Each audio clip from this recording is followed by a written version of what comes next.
উপস্থিত সম্মানিত স্বরাষ্ট্রমন্ত্রী, সম্মানিত প্রতিরক্ষা উপদেষ্টা, সম্মানিত সেনাবাহিনী, নৌবাহিনী এবং বিমান বাহিনীর প্রধানগণ, সেনাবাহিনীর ঊর্ধ্বতন কর্মকর্তাগণ,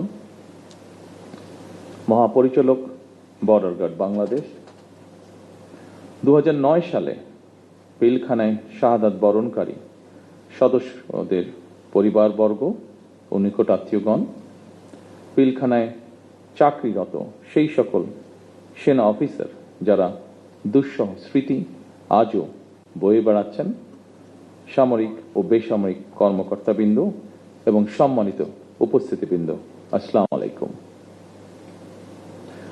মাহে রমজানের এই পড়ন্ত বিকেলে আমি শ্রদ্ধার সাথে স্মরণ করছি মহান মুক্তিযুদ্ধের বীর শহীদদের, 90-এর গণ আন্দোলন এবং 24-এর গণ অভ্যুত্থানে শাহাদাত বরণকারী সকল ছাত্র জনতাকে গভীর শ্রদ্ধার সাথে স্মরণ করছি 2009 সালের 25 এবং 26শে ফেব্রুয়ারি পিলখানায় সংগঠিত বর্বরোচিত হত্যাকাণ্ডে শাহাদাত বরণকারী 57 জন দেশপ্রেমিক সেনা কর্মকর্তা সহ 74 জন বীর শহীদকে। আমি তাদের আত্মার মাগফিরাত কামনা করছি এবং শোক সন্তপ্ত পরিবার বর্গের সদস্যদের প্রতি জানাই গভীর সমবেদনা। আজ 25শে ফেব্রুয়ারি জাতির ইতিহাসে এক রক্তাক্ত এবং বেদনা বিধুর দিন। এই দিনটি এলে প্রকৃতি যেন আবার স্মৃতি ও শোকের ভারে নীরব হয়ে যায়। বাতাসে ভেসে আসে সেই বিভীষিকাময় মুহূর্তের আর্তনাদ। আমাদের হৃদয় গভীর বেদনায় ভারাক্রান্ত হয়ে ওঠে। 2009 সালের 25 এবং 26শে ফেব্রুয়ারি এই নির্মম ঘটনা আমাদের জাতীয় জীবনে এক গভীর ক্ষত সৃষ্টি করেছে, যার বেদনা সময় পেরিয়ে আজও বহমান। দীর্ঘ 17 বছর পরে শহীদদের স্মৃতি বিজড়িত এই প্রাঙ্গণে আজ আমার কণ্ঠ কিছুটা স্বাভাবিকভাবে ভারী হয়ে উঠছে। আমি কেবল একজন জনপ্রতিনিধি হিসেবে নয়, একজন সেনা পরিবারের সদস্য হিসেবে, একজন সহযোদ্ধার সন্তানের মতন আপনাদের সামনে, আপনাদের সাথে আজকে উপস্থিত হয়েছে।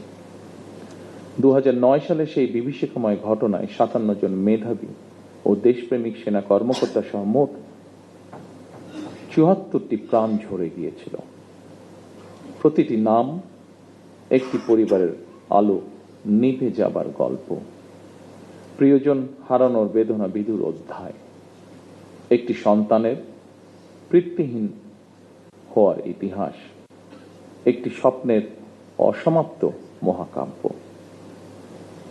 আমি দেশে প্রত্যাবর্তনের পরপরই বনানী সামরিক কবরস্থানে গিয়ে শহীদ সেনা কর্মকর্তাদের কবরের পাশে দাঁড়িয়ে উপলব্ধি করেছি গত 17 বছরে আপনাদের দুর্বিষহ সংগ্রাম, অপরিসীম ত্যাগ আর দাঁড়ে দাঁড়ে ঘুরে বিচার না পাওয়ার নিদারুণ যন্ত্রণা।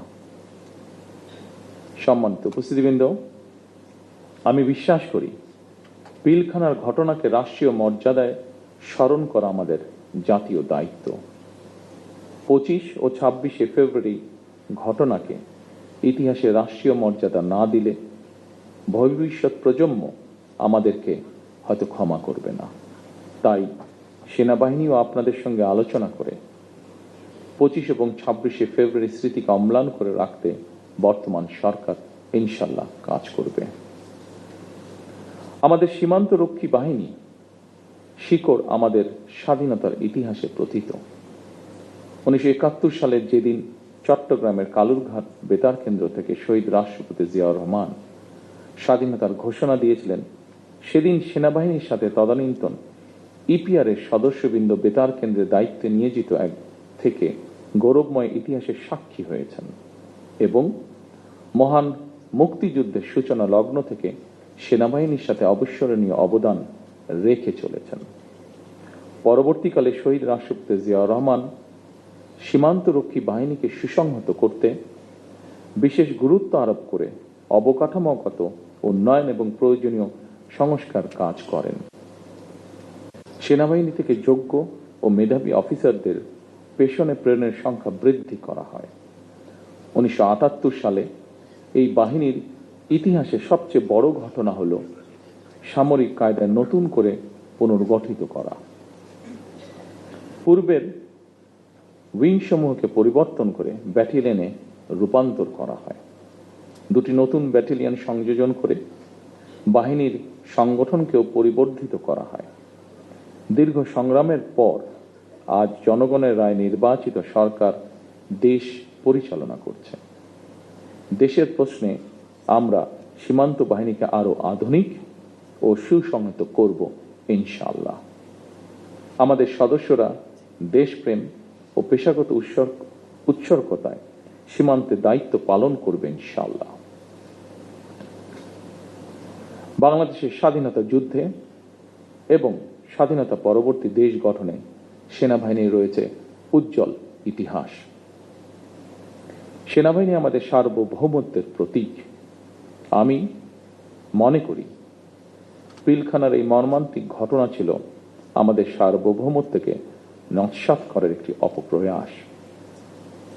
পিলখানার ঘটনার পরিক্রমায় আমাদের জাতীয় নিরাপত্তার কাঠামোর দুর্বলতা ফুটে উঠেছে। তাই বহির্বিশ্বের সাথে তাল মিলিয়ে আমাদের জাতীয়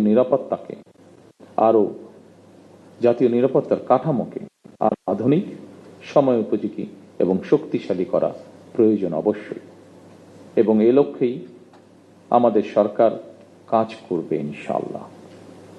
একই সাথে শহীদ পরিবারের সদস্যদের কল্যাণে তাদের সন্তানদের শিক্ষা, চিকিৎসা ও পুনর্বাসনের জন্য দীর্ঘমেয়াদী সুরক্ষা ব্যবস্থা গড়ে তোলার প্রতিশ্রুতি আমরা এরই মধ্যে ব্যক্ত করেছি।